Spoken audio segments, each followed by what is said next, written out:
Babala, huwag paglalaruan ng mga paputok. Sa Iloilo City, nagbugahan ng mga paputok ang grupo ng mga kabataan na para bang meron silang mga magic wand. Yan ang iba pa sa Frontline Report ni Dave Abuel.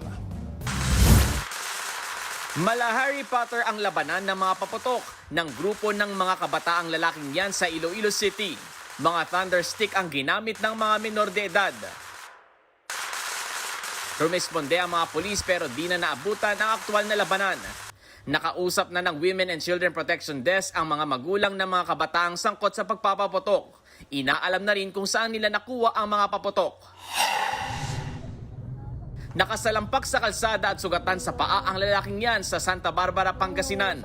Ang karga niyang mga biniling paputok biglang sumabog habang nakasakay siya sa motorsiklo.